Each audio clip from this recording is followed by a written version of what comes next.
Hey, beautiful people of the internet, my name is Ryan, and welcome to the final day, day 3 of me A-ing your cues. God, that sounds wrong. Mistakes were made, panic. Moving on. This is, again, just me saying thank you for all of the craziness, all of the cool conversations that we've had in the comments, and on Twitter and on Reddit, all of those things over the last year. I cannot wait to keep making videos. It's really exciting for me to kind of have this thing in my life that is different than anything else in my life. I get to like talk about one of the things that makes me most happy.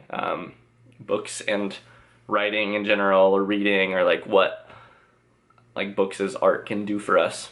So thanks for letting me be able to do it. Stop being such a softie, Ryan. Let's get some answers. Okay, you asked for it. The first question that I'm gonna start with is a question that a number of you guys asked, which is what made you want to start making videos or to join BookTube? I feel like maybe I've actually never told this story on YouTube before, which is weird, so I'm gonna tell it right now, like what started me making book reviews. Well, last summer, for a number of reasons, I was needing another avenue to connect with people about books. I had just graduated college in the spring, and then in the fall I was set to go off to California to do this creative writing program thing, and I was reading Infinite Jest, which took me so long, and I was talking to very few people about books. And then the third thing, which cannot be discounted, is that Go Set a Watchman, the new Harper Lee book, came out. Because of all of those things, I watched every single book chemist video that he has on Infinite Jest and or like David Foster Wallace, and I felt that I was actually like connecting to somebody about this book that I was having a hard time processing on my own. And so I started watching book reviews in general, but then I just could not get out of my head the idea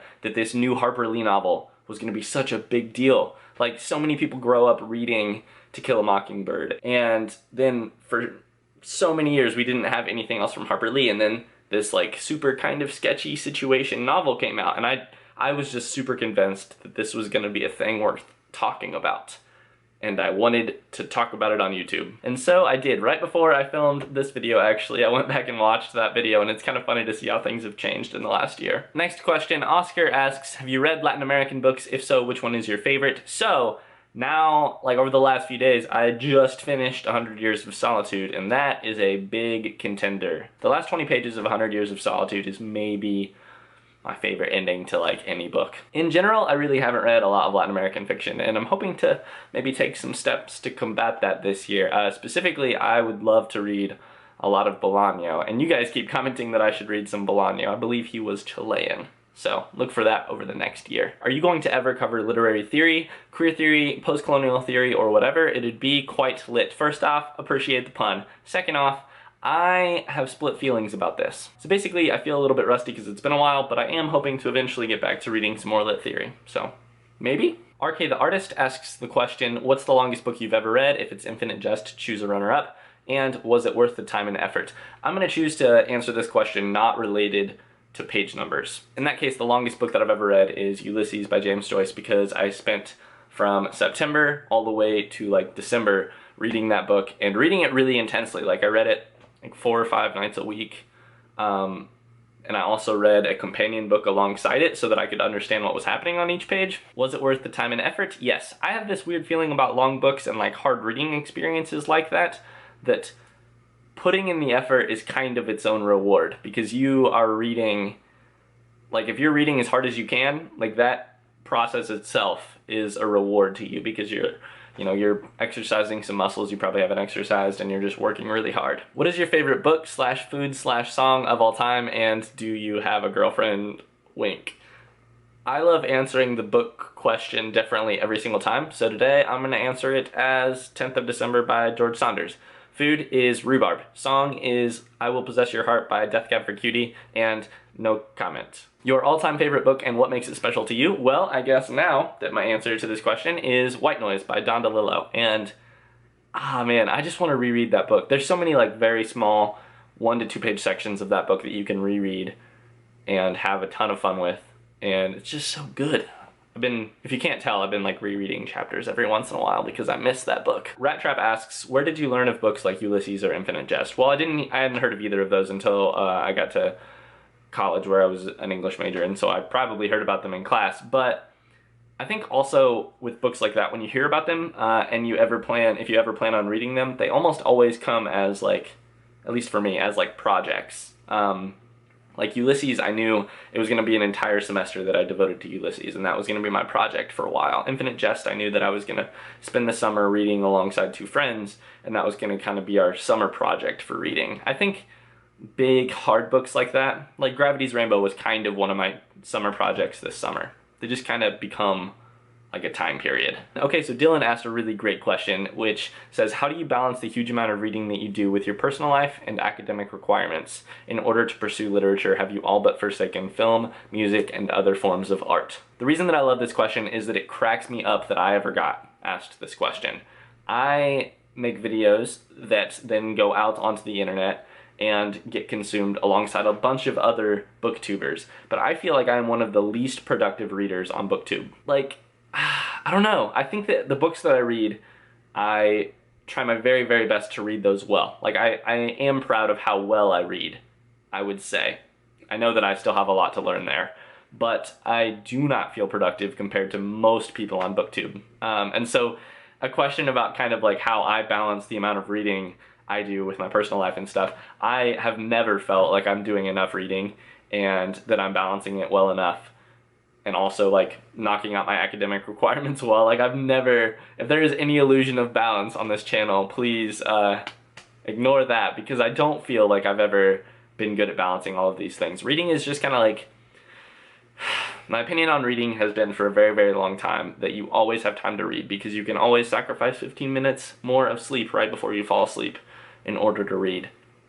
And so that's it's kind of been like a thing that I squeeze in when I can. Okay, so Kate asks 3 questions, and I'm going to answer the last one first. Are you on Litzy? No, I'm not. I just figured out how to do Goodreads. So maybe someday I'll try and figure out Litzy too, but I'm feeling like an old person here. Okay, now back to your first question. Is there a book that you strongly associate with being the beginning of your love for books or writing? I'm going to be really unoriginal here and just say that the first Harry Potter book was the first time that I ever felt like I needed the next book in a series to live. Like, I needed the next Harry Potter book, or I just like wasn't gonna be a happy person. One of the Harry Potter stories that I love telling is, I don't remember what book this was, but I was playing on a baseball team during the like summer or fall or whenever, and I had a baseball game on the day that the next Harry Potter book came out. I really don't remember which one it was, but I had to get up early to go. I was like 12 or something. I had to get up early to go to the baseball game, and so I couldn't like go by the bookstore, and I couldn't drive. So what happened, because my family loves me way too much, is that I went to the baseball game, I warmed up, I did all my stuff, and my grandma, who drove separately to the baseball game, went, picked up the book for me, brought it to the baseball game, and gave it to me, and I took it with me into the dugout so that I could read it while we were up to bat, and I was just like hanging out in the dugout. So I'm sitting there reading Harry Potter while a baseball game is going on. That series, man. Ugh. Kate's final question is, do you have any advice for combating the usual criticism that English majors get? Yes, I do. Try to learn to not care about combating it. Like, I'm still not good at this. I'm really still not good at this, because now my life is kind of like built around a grad program, and so when people ask what I'm gonna do, there's a kind of value question in there, like, what are you gonna do that's valuable? You know, this person who's studying creative writing. But I can say that like you get so much happier when you realize that any benefit you get from being an English major, like you get that benefit whether or not people care. Kate, I kind of will give you an answer though, because the next question, why should someone pursue an English degree, both undergraduate and graduate? Personally, I believe that the greatest skill you can have as an employee is to be a good communicator. 2 of the most important skills to all of that is reading with complexity and writing clearly. However, that is the like super basic in an office skill level answer to that question. The answer to that question that I am like much more interested in is that pursuing an English degree, either at the undergrad level or at the grad level, is to me about situating yourself in a much, much larger context of humans who have considered that there are stories worth telling, and that there are like truths worth seeking out, and that there are experiences worth relating to others. And that to me has always been a little bit more important than the kind of job market question, even though my mom is probably upset with me for not thinking more about the job market question. Speaking of the devil, Josiah Berger asked the question, I apologize if this sounds like a job interview, but where do you see yourself in 5 years, specifically in the context of having finished grad school? So, I don't know a ton about what I'm going to do after here. I ideally would like to, in 5 years, be reading just as much as I'm currently reading, writing just as much as I'm currently writing, and loving all of the people around me. So, and then possibly the hardest question that anyone asked is, why do you read? I'm just going to kind of refer back to that thing I said about like locating yourself in a larger context of hundreds of years of humans trying to answer certain very tough questions via experience. And like at the end of the day, all of the small things aside, I think that I'm reading because I'm interested in those questions. George Petrov asks, 1, the novel with the best ending, 2, will you reread Gravity's Rainbow, and 3, what novels are you likely to reread in the future? 1, 100 Years of Solitude is certainly on that list. Also, Giovanni's Room by James Baldwin, because god dang, that's good. 2, not in the next 3 years at least, maybe after that, hopefully after that. 3, White Noise and Giovanni's Room both sound really good right now. Also, don't tell anyone, but I'm thinking about reading Infinite Jest next summer, so shh. So Charlie Mitchell asks, what is your favorite book from the 90s? I'll tell you one thing, the answer to that question is not what you think it is, or it's not even in that category of books that you're thinking of. Am I gonna actually tell you my answer? No, not yet. I will eventually. Okay, just a few more comments. The Moon in Many Ways asks 4 very quick questions. 1, do you have any books that meant a lot to you at one point, but when you reread them, you disliked them, / they didn't mean the same thing to you? I honestly couldn't think of a single book that I went back to and really hated the second time. 2, your thoughts on movie adaptations. I will watch them. Will I be happy with them? Most likely not. 3rd, are there any books other than Ender's Game that you have divorced from the author for whatever reason? First off, spot on with the Ender's Game reference there, because Orson Scott Card seems like a lovely human being. And the short answer to your question is that I have been to a Jonathan Franzen reading, which pissed me off more than it made me happy. I'll just say that. But I am still really glad that I went, and I also still really, really like his books. So it's a complicated situation, as always. Question number 4, your favorite poets. Thank you for asking this question, because I never get the chance to talk about poets on this channel because I just don't feel very smart when it comes to poetry. But I will sure as crap tell you which 5 poets I love a lot. And I like to think that I have quite a variety here. So first off is Gary Snyder. I actually read this for a class, but I absolutely love Gary Snyder's poems. Second, I am currently reading Ross Gay's book that won the National Book Award, I'm pretty sure, A Catalog of Unabashed Gratitude. Ross Gay makes me happy every single day. And if you're not reading Ross Gay, you should definitely read him. So my favorite, of the old poets, is John Keats for sure. Keats is the man. Possibly my favorite book of poetry that I've read in the last year is Wild Hundreds by Nate Marshall, about Chicago. This book is good and also beautiful. Look at that. And also I mentioned in yesterday's video that I like reading Szymborska, so there you go. Okay, so then I got a few questions kind of about my personal life and what I'm doing in this program that I'm in that I hardly ever talk about because to me it feels weird and weirdly related to my ego to talk about my program on my YouTube channel because you guys aren't here for anything other than the YouTube channel. So, but I'm going to answer these questions because I realize I've just never talked about them. Okay, so the first question, hey Ryan, what program are you currently enrolled in at school? Do you have a thesis project yet? If so, what is it about? And what do you plan on doing after school for work? After school for work, I have no idea. So yes, I am enrolled in a MA program in creative writing. If you're asking what the difference is between my program, an MA, and an MFA in creative writing, the answer is a very long one and with no real substance to it. So basically nothing, kind of. Do you have a thesis project yet? If so, what is it about? I am currently deciding on my thesis project, and it feels so nebulous that to even talk about it here is weird, but it might possibly be a novel. Feels weird to even say it aloud. So there you go. Don Levy or Levy asks, do you ever plan on writing a novel of your own? I'd love to read it. Good luck with the move. Thank you for the good luck, because it was terrible, but now it is done. Thank God. So second off, obviously the answer is that yes, I'm kind of trying to right now, and we shall see how that goes. It's just it's such a long path, and I am walking down it right now, and it's so many things in the future. And then Andy May asks, what are your writing aspirations? Well, first off, I would love to spell aspirations right every time that I try it, because congrats to you. You did. I often don't. In all seriousness, I absolutely love short stories. I love writing those. Writing a novel has been less fun, but still like fulfilling. And so I just want to keep writing.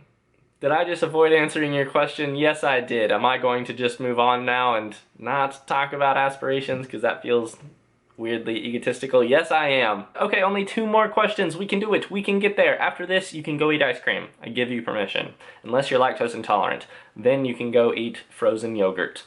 And I'm sorry about your lactose intolerancy. Next question is there any books that just keep getting pushed down your to-read list? The answer to this is always, for me, anthologies of short stories. Because like there are some really amazing anthologies of short stories out there.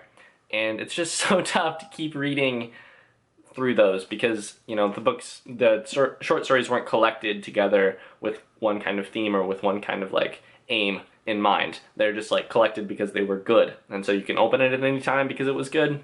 But you can also put it down at any time because it was bad. The specific book that I would really like to get through this year is the New American Stories, edited by Ben Marcus. The introduction to this is my favorite, possibly my favorite piece of writing about reading that I've ever read. 2, the collected stories are just bomb. Bomb.com. Okay, and the final question, which I've saved for last for a very specific reason, is have you always been a reader / what made you start reading? So I've talked about this to a few people on Reddit before. This is why you should come hang out on Reddit most Wednesdays. Not today, but most Wednesdays. I have been reading for a pretty dang long time. Like, I liked reading a bunch as a kid. The library was my favorite place to be during the summer.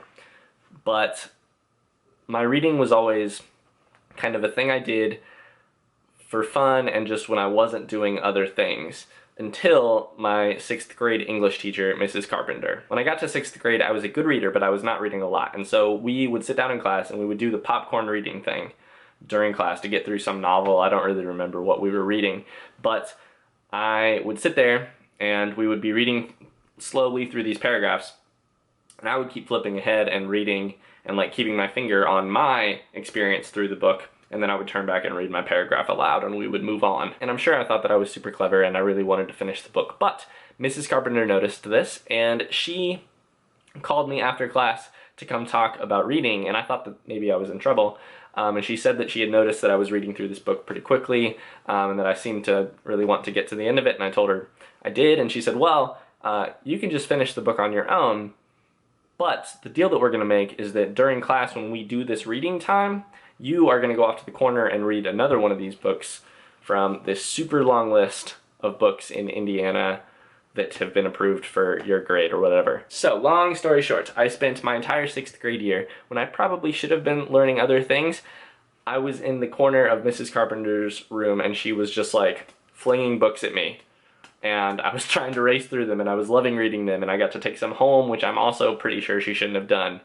But the like long-term effect of that is I spent 1 year just like reading to my heart's content, reading as much as I could, and since then it's been like one of the most important things in my life. Like a thing that I can always count on to take me out of my own head. And that is largely because of Mrs. Carpenter. So Mrs. Carpenter, if you ever see this, I owe you the world.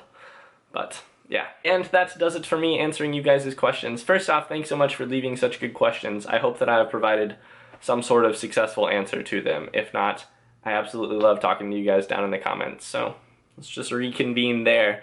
Second off, thank you guys so much for the last year specifically of book-related videos and you guys' awesome comments. I always feel like I can talk to someone smarter than me about something cooler than me, and that is a lovely feeling. So, alrighty, I will see you guys next week when I make a book review of 100 Years of Solitude. I don't know how people do this, make a video every day thing. This is exhausting. Anyways, I will see you guys on Monday. Best wishes! Hey beautiful people of the internet, my name is Ryan and we are back at it again with the white vans. With the question and answers. Welcome to day 2 of me answering you guys' questions as a way of celebrating the channel hitting 2,000 subscribers. If you are here at the end screen looking for a poem recommendation, I have a secret for you. I'm going to put a link down in the description below to a video of Nate Marshall reading my very favorite poem from this collection. So you should go check that out. It's like a minute and a half long, I think.